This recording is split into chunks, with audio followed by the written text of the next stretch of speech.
Hey, what's up, everybody? It's Legal Tender. I'm back in the building, back in the vault. Pulled out some notes to make a new video. First off, let me thank everybody for supporting the channel. Thank you, thank you, thank you. I really do appreciate it. If you're a fan of Newsmatics, if you're a fan of paper currency, stay rocking with me, stay rocking with the channel. If you're just getting into the hobby of Newsmatics, definitely stay rocking with the channel. Every Tuesday is Legal Tender Tuesday. Now I'll be making a new episode every week, speaking about something new, different, and interesting within the realm of Newsmatics. If you have any questions, comments, or input, put it down in the comment section. I read everything and I respond back as soon as possible. Throughout the video, if I say something that isn't 100% accurate or the information is a little different from what you know, let me know via the comments. I go back, hit the books, and make sure that I got the right information moving forward. All right, so with that being said, let's get into today's episode. All right, so today, the notes that I'll be speaking about are these notes right here. All right, so some people call them small size notes, small face notes, modern day size notes. And the word or term small face notes came into play because of the redesign of the notes and starting with series year 1995. And those notes were called big face notes. So if those are big face notes, these are the small face notes. So yeah, these are the notes that I grew up with my whole life. And that's what I'll be talking about today, small size notes. So let's get it. All right, so starting off in the 1920s, the U.S. Treasury Department was trying to figure out a way to reduce their fiscal responsibility regarding printing large size notes. And I got a large size note right here. So this is what we got. This is a large size note. These notes are called horse blankets, and I'll explain why in a minute. So just looking at it, you can tell that it's a silver certificate because you got the currency type up top. And you got all the characteristics of a silver certificate. You got the blue seals and you got the blue serial numbers. So this is a silver certificate, rightfully so. But the reason they call these notes horse blankets is because look at this right here. Look at this note size compared to this note size. So this horse blanket is gargantuan compared to this modern day size note. So like I was saying, in the 1920s, the Treasury Department was trying to figure out a way to reduce its fiscal responsibility. And what they decided to do was to reduce the size of the note. Because if you reduce the size, you're saving on paper and you're saving on ink. Because it won't take as much ink it take less ink on smaller paper. So starting with series year 1928, that is when the Treasury Department reduced the size of the note. And I'll break down the dimensions of both notes in a minute. So we got a series year of 1928. So the series of 1928 was the first issue of small size currency printed and released by the U.S. government. These notes first released to the public on July 10th, 1929. These were the first notes standardized. These were the first standardized notes in terms of design and characteristics, featuring similar portraits and other facets. So these notes came in at the dimensions of 6.14 by 2.61, smaller than their large size predecessors, which are these notes right here. The large size predecessor notes of series year 1923 and prior. All right, so we got a 1923 note. And these notes came in at a measurement of 7.4218 by 3125 in length and width. So like I said, that's why these notes were called horse blanks, because they're just huge. So they just reduced the size. And The study that was conducted proved that they could save millions of dollars by reducing the size, and that's what they did. All right, so also with these notes right here, the Federal Reserve notes feature a green Treasury seal, and that started with series year 1928. And you got the green Treasury seal, it was engraved over a word, and the word is the denomination of the note. So if this was a $10 bill, it had the word 10 with the Treasury seal over top of it. Something else about these notes are these notes also carried a seal bearing the identity of the Federal Reserve Bank of issuance. The bank was noted in the black circular seal to the left of the portrait. The regional seal is a design facet unique to Federal Reserve notes because most of all types of currency notes were directly issued from the U.S. Treasury. And this is what I'm talking about. So like I said, I pulled out some notes, and what I pulled out are a couple different a couple different currency types. And just look. The majority of these notes are from a late 1928 series, but it may be like a B or a C or a D in there. So this is what we're looking for. So we got the issuing Federal Reserve Bank to the left of the portrait. And as you look,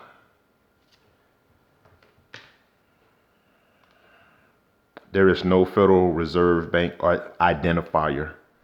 So going through these notes right fast, we got, we all know red seals are United States notes. So nothing there. From different denominations. Still no federal seal. Moving on to silver certificates. And I'll touch on the similarities between the small size silver certificates compared to the horse blanket silver certificates. Even gold certificates. Still to the left of the portrait, there is no Federal Reserve Bank identifier, just a gold seal in the obligation. Now I'll speak on the obligation change in a minute. Now this is interesting right here, because right here we have a national currency. So to the left, there's no Federal Reserve seal, but there is a identifier that's tied to the Federal Reserve Bank of New York. So New York is the second Federal Reserve Bank within the 12, because there's 12 Federal Reserve Banks, and New York is the second one. So, and B is the second alphabet. So going back to this note right here, Atlanta is the sixth Federal Reserve Bank, and F is the sixth alphabet in the alphabets. So F6 is the alphanumeric code and identifier for Atlanta. And Atlanta is the Federal Reserve Bank that this note came from. On this national currency note, you only have the alphabet that identifies that this note, along with this right here, stating that it came from the Federal Reserve Bank of New York. So that's interesting. As we see with another national currency note, nothing to the left. Even on emergency currency, we got a North African note. So that is only unique with the Federal Reserve Bank and Federal Reserve notes. All right, so with that being said, let's speak about the obligations right fast. So this note right here on the obligation, and I got an episode speaking about obligations, what an obligation means, and the evolution from 1928 up to today's current notes. All right, so the book definition of an obligation is it's a contract between the issuing party and the recipient of the note. So this obligation states, oh, and also the obligation is all other wording up top, right here, and down at the bottom. So this obligation states that redeemable in gold on demand at the United States Treasury or in gold or lawful money at any Federal Reserve Bank. The United States of America will pay to the bearer on demand X amount of dollars, whatever this denomination is, whatever the value of the note is. The obligation states that you could take this bill to the Treasury Department or to a Federal Reserve Bank, and the United States will pay to the bearer on demand, the bearer of this note, X amount of dollars in gold or lawful money. And lawful money is identified as gold, silver bullion, or treasury bonds. So, yeah, that's the obligation. So, like I was saying, while these notes were issued by the Federal Reserve, by the Federal Reserve banks, they were still obligations of the U.S. government, as stated, that they were paid to the bearer on demand X amount of dollars. But this obligation to exchange Federal Reserve notes for gold ended in the early 1930s as the United States outlawed the private ownership of gold and left the gold standard in response to the Great Depression. So that is that. So because of the Great Depression, it was illegal to own a gold certificate. And let me see who I got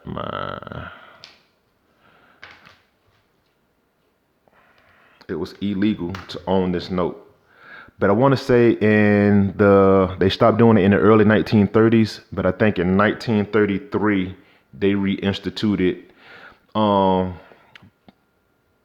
the public being able to own gold certificates. And I got an episode speaking about silver certificates and gold certificates, but once I get a few more gold certificates in the collection, I'll do a more thorough deep dive on gold certificates. All right, so speaking about these Federal Reserve notes, the denominations that was printed in this note, starting with series year 1928, you'll think it'd be a $1 bill, but it wasn't. So the first denominations that was printed with series year 1928 Federal Reserve note were $5 bill, a $10 bill, and a $20 note. So those were the first notes issued as Federal Reserve. Those were the first denominations issued as Federal Reserve notes. So let's speak about some other currency. All right, so let's start off with some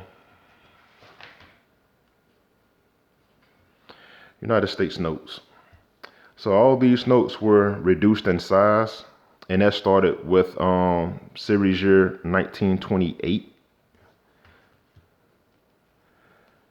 So the series of 1928 United States notes were issued in $2 denomination, and they started with series year 1928 up to 1928 series G.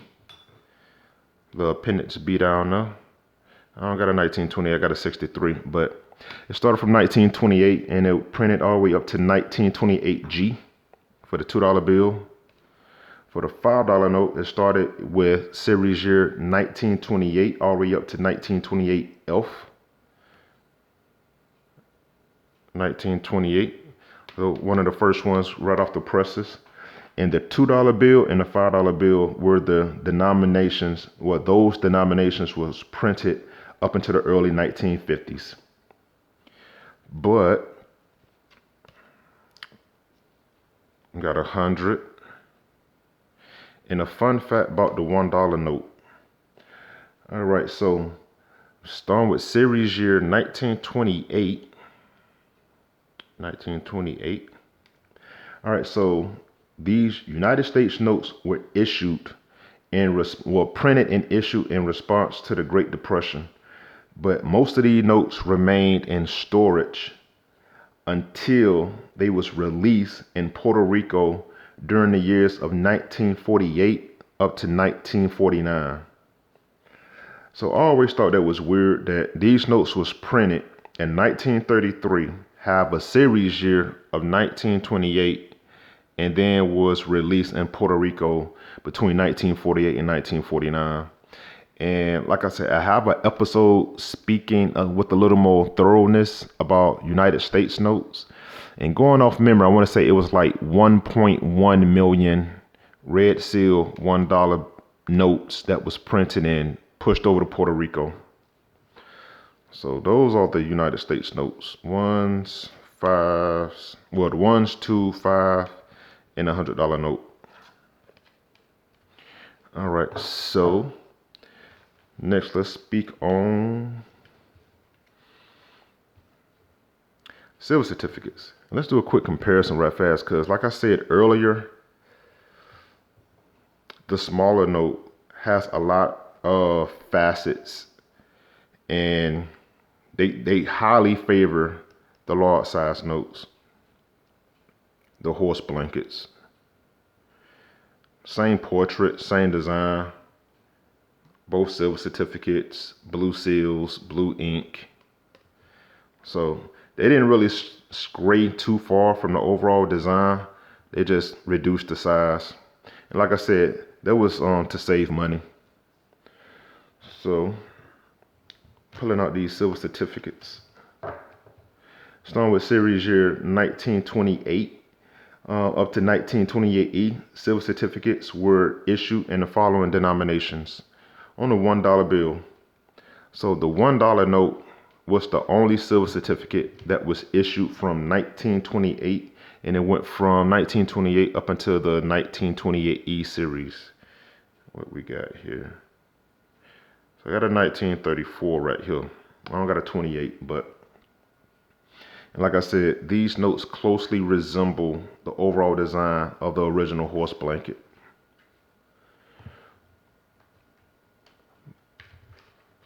But the silver certificates were printed in ones, fives, and a $10 note. Now, going back to the gold certificate. So the 1928 note, that's what we got here. Yep. 1928 note gold certificate saw the last issuance of gold certificates to the public prior to the confiscation during the Great Depression. But like I said, a little bit later, I want to say like 1933, or maybe getting the dates kind of jammed up. If I'm wrong, let me know. If you know when these notes were reissued back to the public, put it down in the comments. But at one point, these notes was taken out of circulation and then reinstated back into circulation. And then the obligation states that the redemption in gold clause was removed completely from the obligation on other notes. Well, other currency types. All right, so small face Federal Reserve notes came in the following denominations: 1, 2, 5, 10, the $20 bill, the 50, 100, the $500 note, the 1,000, the $5,000 note, and the $10,000 note. And throughout the years, different currency types had different denominations that was printed. And we have, let me get this together. So we have the emergency currency North Africa series. These notes printed in the $1 denomination, $5 denomination, and the $10 denomination. Now for the emergency currency Hawaii overprint, they came in the following denominations: the 1, 5, 10, and 20. I don't have a 5, 10, and 20 yet, but when I do, I'll let you know. And we have the United States notes, legal tender notes. Like I said, they came in ones, 2s, 5, and $100 note. So that's what we got for those. So let's talk about the fun facts right fast. So fun fact.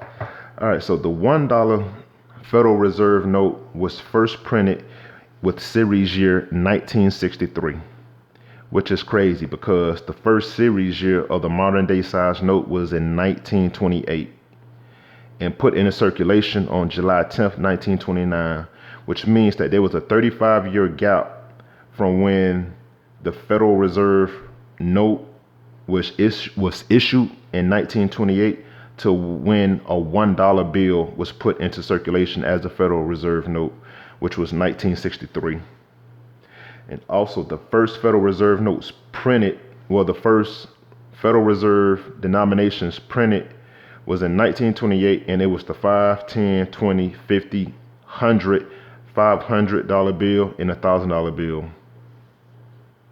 And the last fun fact we have is about emergency currency.